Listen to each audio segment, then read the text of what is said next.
She texted, "I told my parents we're engaged, surprise. Now you have to propose for real." We'd never discussed marriage. I replied, "Congratulations on your news." Then I sent her parents a message. "I'm not sure what she told you, but we're actually breaking up." When her mom called her crying. Original post. I, 29 male, have been dating my girlfriend for 14 months. We met through mutual friends at a birthday party, hit it off, started dating exclusively after about 6 weeks. Things were good, not perfect, but good. We had fun together, had decent communication, and I genuinely cared about her. What we did not have was any serious conversation about marriage. I'm not opposed to marriage. I like to get married someday, have kids, the whole deal. But 14 months isn't long enough for me to know if someone is the one. I believe in taking time, building a foundation, actually knowing who you're committing to before you make a lifelong promise. My girlfriend, apparently, had a different timeline in mind. Her younger sister got engaged 3 months ago. Big proposal, fancy ring, the whole Instagram-worthy spectacle. Ever since then, my girlfriend has been making comments. Nothing too direct at first, just things like, "Wow, they're so happy," and "I wonder when our turn will be," and "My mom keeps asking about you." I brushed it off. We hadn't even said, "I love you," until month 10.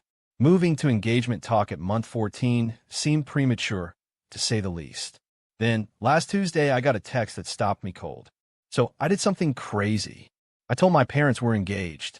They were so excited. Surprise. Now you have to propose for real, so it's official. Maybe this weekend? I already told my mom you're traditional and want to ask my dad's permission first. You can call him tonight. I read that text about 15 times, convinced I was misunderstanding something.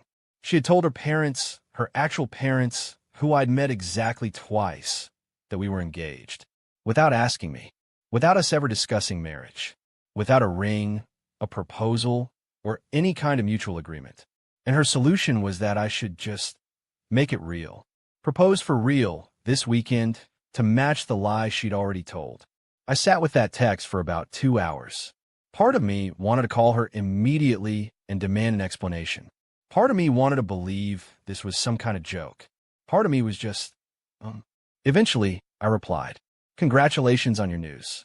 3 words, deliberately ambiguous. I wanted to see how she'd respond before I made any decisions. She sent back a string of happy emojis, and OMG, I knew you'd be excited. She thought I was playing along. She genuinely believed that telling her parents we were engaged would box me into actually proposing. That's when I realized this wasn't a momentary lapse in judgment. This was manipulation. Calculated, deliberate manipulation designed to force a life decision I wasn't ready to make. I opened Facebook and found her mom's profile. We weren't friends, but her messages were open. I typed carefully, "Hi, this is my name, girlfriend as boyfriend. I'm not sure what she told you, but I wanted you to hear the truth from me directly. We are not engaged. We have never discussed engagement. I did not propose, and I was not planning to propose. I'm very sorry if this is confusing or hurtful, but I didn't want you to be misled. Additionally, after this situation, I think it's best that girlfriend and I go our separate ways. I wish you and your family well." I sent it before I could second-guess myself. Then I sat back and waited. About 40 minutes later, my phone exploded. First, a text from my girlfriend. "Why is my mom calling me crying? What did you do?" Then another. "Did you tell her we're not engaged?" Then, "You were supposed to just go with it." Then, "I can't believe you would humiliate me like this." Then, "Call me right now." I didn't call. Instead, I replied, "You humiliated yourself by lying to your parents." I just told them the truth. This was supposed to be romantic. There's nothing romantic about being manipulated into a proposal. I wasn't manipulating you. I was giving you a push. You were taking too long. 14 months is not too long. And if you thought it was, the answer was to have a conversation with me, not to lie to your family. This is insane. You're overreacting. Just call my mom and tell her it was a misunderstanding. Tell her you were planning to propose, but wanted to wait for the right moment. We can fix this. No. What do you mean, no? I mean, no. I'm not lying to cover up your lie. And I'm not proposing to someone who thinks this is an acceptable way to treat a partner. We're done. She called me 16 times that night. I didn't answer. By morning, I had 28 texts, most of them ranging from pleading to furious. The last one said, "Fine.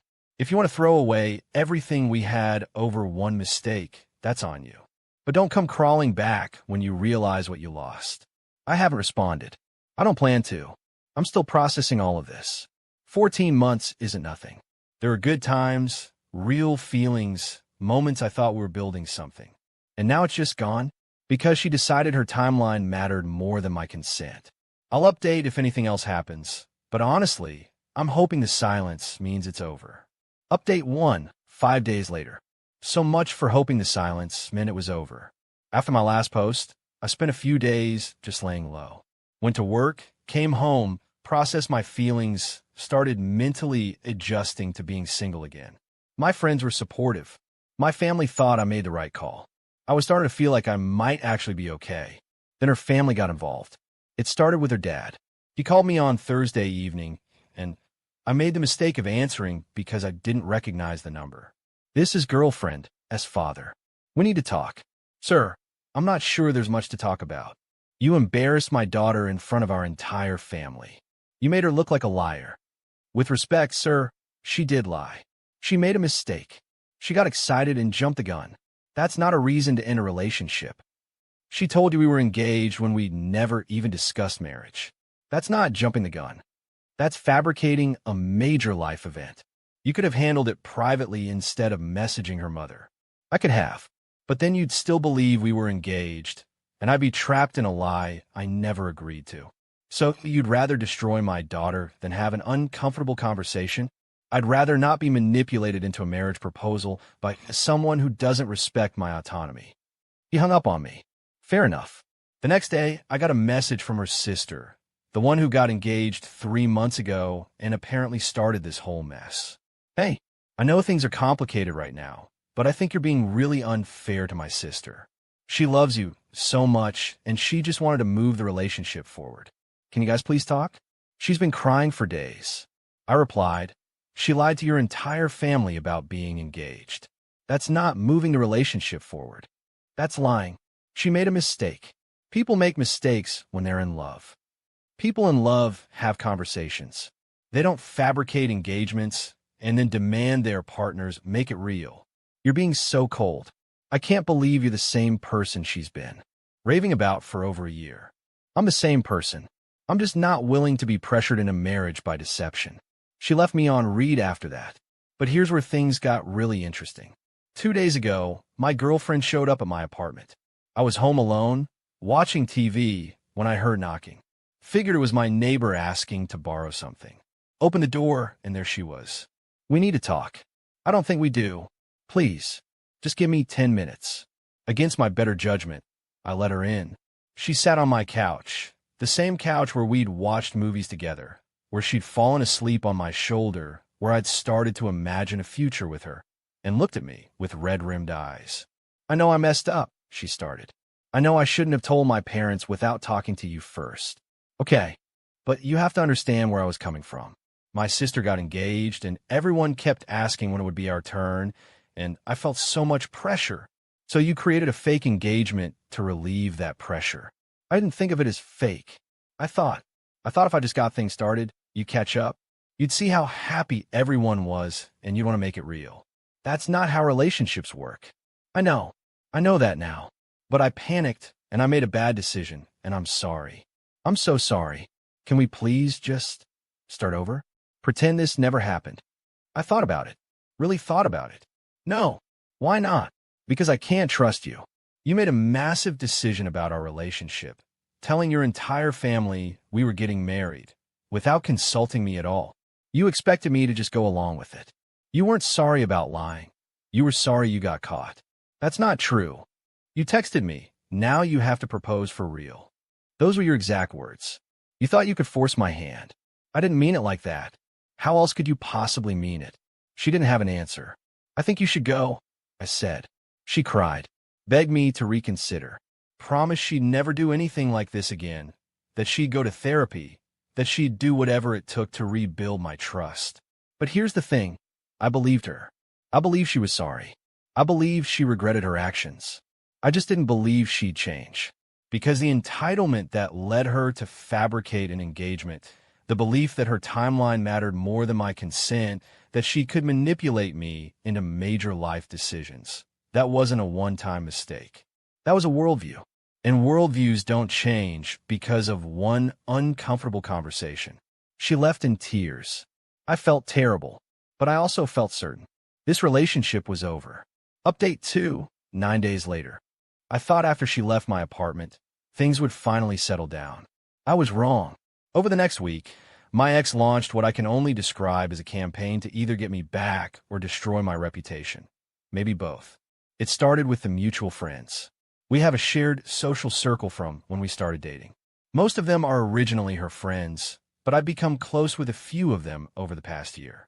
Within days of the apartment conversation, I started getting texts. Hey, she told me what happened. I think you're being too harsh. Dude, she made one mistake. Everyone deserves a second chance. She said you humiliated her in front of her entire family. That seems really cruel. I responded to each one the same way. I explained what actually happened, that she told her parents we were engaged without ever discussing it with me, that she expected me to just make it real, that I simply told her parents the truth. Some of them understood. A few apologized for jumping to conclusions, but others doubled down. Even if that's true, you could have handled it better. Marriage is about compromise. Maybe you should have just proposed to keep the peace. She clearly loves you. Why can't you see that? I stopped responding after that. You can't reason with people who think keeping the peace is worth marrying someone who manipulated you. Then came the extended family angle. My ex's aunt, someone I'd met exactly once at a family barbecue, found me on social media and sent me a lengthy message about how I'd destroyed her niece's mental health and shamed her in front of the entire family. She demanded I apologize publicly and make things right. I didn't respond, just blocked her. But here's where it got really wild. 4 days ago, I was at work. I'm a project coordinator for a construction company. Nothing fancy, but steady work, when I got called into my supervisor's office. Hey, got a weird call this morning. Someone asking about you. Who? Didn't leave a name. Said they were a concerned friend and wanted to know if we knew about your history of emotional abuse. My stomach dropped. That's not true. At all. I figured. But I wanted to give you a heads up in case it escalates. I thanked him and spent the rest of the day feeling sick. Someone, and I had a pretty good idea who, had called my workplace to try to get me in trouble. When I got home, I texted my ex directly for the first time since she left my apartment. Did you call my job and accuse me of emotional abuse? She replied quickly, I don't know what you're talking about. Someone called my supervisor claiming to be a concerned friend, asking about my history of emotional abuse. Well, it wasn't to me. Then who was it? Maybe one of my friends or family members who's worried about you. You've been acting really erratic. I've been acting erratic? You fabricated an engagement and then tried to ruin my job when I wouldn't play along. I didn't call your job. Stop being paranoid. I didn't believe her, but I also couldn't prove it, so I let it go. The next day, I got a text from an unknown number. You messed with the wrong family. This isn't over. I screenshotted it and saved it. Then I did something I should have done from the beginning. I documented everything. Every text from her, her family, her friends. Every social media message. The voicemail from her dad. The report from my supervisor about the call to my workplace. All of it, saved in a folder, organized by date. And then I did something else. I reached out to her younger sister's fiancé. We'd met a few times at family events, and he'd seemed like a reasonable guy. I sent him a brief message explaining the situation from my perspective, not to start drama, but to make sure at least one person in that family had the full picture. He responded within an hour. Man, I had no idea it was like this. She told everyone you got cold feet and panicked. Nobody mentioned the fake engagement thing. She told her parents we were engaged without ever discussing it with me. Then she expected me to just propose to make it real. That's really messed up. Yeah, I just wanted someone in your family to know the truth. I appreciate you reaching out. I'm going to talk to my fiancé about this. 2 days later, I got a message from him again. So I talked to my fiancé. She didn't know the real story either. She thought you'd actually proposed and then backed out. When I told her what really happened, she was furious at her sister, not you. They had a big fight about it yesterday. I'm sorry to cause problems in your family. You didn't cause anything. Her sister lied to everyone and let you take the blame. That's on her. He also told me something else. The concerned friend who called my workplace? It wasn't my ex. It was her mom. Apparently, her mom had been on a mission to protect her daughter by making my life difficult. She'd been the one encouraging the text from extended family, the one suggesting that someone should let his employer know what kind of person he is, the one turning the entire family against me. And her mom was about to face some consequences.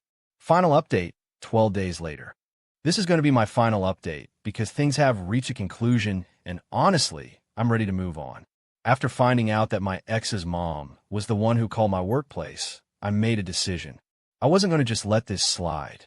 First, I gathered all my documentation, screenshots of every threatening or harassing message, the notes from my supervisor about the phone call, the text from the unknown number threatening me, timestamps on everything.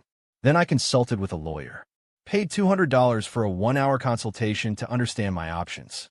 His assessment. The workplace call could potentially constitute tortious interference, someone deliberately trying to damage your employment through false statements. The texts from extended family were unpleasant but not actionable. The threatening text from the unknown number was potentially harassment, but would be hard to prove who sent it. His recommendation: send a cease and desist letter to my ex and her family, specifically addressing the workplace call and demanding that all contacts stop immediately. If they continued, I'd have grounds for a restraining order. I had him draft the letter. It cost me $350, but it was worth it. The letter went out via certified mail to my ex, her mom, and her dad. It laid out everything: the fabricated engagement, the harassment campaign, the phone call to my employer with false accusations of abuse. It demanded that all contacts cease immediately and warned that any further interference with my employment or reputation would result in legal action. The responses were immediate, but not to me directly. According to the sister's fiancé, who'd become my informal source of information, the letter caused a complete meltdown in their household. The dad was furious that the situation had escalated to lawyers. He apparently had no idea his wife had called my workplace. When he found out, there was a massive fight about making things worse and going too far. The mom tried to defend herself by saying she was protecting her daughter, but even the dad thought calling someone's employer was crossing a line. And my ex? She apparently blamed everyone but herself. Her parents for getting involved, her sister for taking my side, me for making a big deal out of nothing. Classic. But here's the part that actually mattered to me. The contacts stopped. No more texts from extended family. No more messages from flying monkeys. No more calls to my workplace. The cease and desist letter did exactly what it was supposed to do. It put everyone on notice that their actions had legal consequences, and they backed off. 3 days after the letter arrived, I got one final communication. Not from my ex, but from her mom. It came through Facebook, a short message. I apologize for calling your employer. It was wrong of me. I was upset about my daughter, and I let that cloud my judgment. I won't contact you again. I didn't respond, but I did screenshot it just in case. That apology, not from my ex, but from her mom, told me everything I needed to know. The mom was the only one in that family capable of recognizing when she'd gone too far. My ex never apologized, never acknowledged that fabricating an engagement was wrong, never took any responsibility for the chaos she'd created. According to the sister's fiancé, my ex has been telling people that I overreacted and that all couples have misunderstandings. She's already started dating again. Some guy from her gym, apparently. I hope she doesn't try the same stunt on him. As for me, I'm doing okay. Better than okay, actually. The whole experience was brutal, but it also clarified something important. I know what I won't accept in a relationship. I won't accept being manipulated. I won't accept being pressured into major life decisions. I won't accept someone who thinks lying to their family to force my hand is romantic. My standards are higher now. That's not a bad thing. Some people in the comments on my earlier posts asked if I regretted not just going along with the fake engagement. If maybe, in hindsight, I should have proposed and seen if things worked out. Absolutely not. Marrying someone who manipulated me into the proposal would have been a disaster. Every future disagreement would have been shadowed by the knowledge that she was willing to lie and scheme to get what she wanted. Every time I felt pressured, I'd remember that she thought trapping me was acceptable. I didn't dodge a bullet. I dodged a missile. The suit I bought for a wedding I thought might happen someday, I'm keeping it. Not because I'm hoping to propose to someone soon, but because I work hard for it and I deserve to have nice things. I'll wear it to my cousin's wedding next month. Maybe someone there will appreciate it. Thanks for following this whole mess, everyone. Your comments kept me sane when I was questioning myself. You reminded me that my boundaries weren't unreasonable, that my reaction wasn't cold, and that I deserved better than someone who saw manipulation as romance. I'm logging off from this account now. Time to start fresh. Genuinely desirable. It's the language of immediate buy-in. It shifts the whole tone of the conversation from cautious to celebratory. When you hear, "now you're talking," you know you haven't just met the requirements, you've delivered a surprise bonus, the first example. You want to offer me free tickets to the J-Lo concert. Now you're talking. It's a desirable, unexpected perk. It changes the dynamic instantly. It shows the proposal has addressed a latent desire, something that was maybe unstated. But look at the sheer weight of the second example, which shows how the stakes can escalate. You'd like to offer me a $10,000 raise in a corner office. Now you're talking. That is the big league. It combines a huge financial reward with a significant status reward.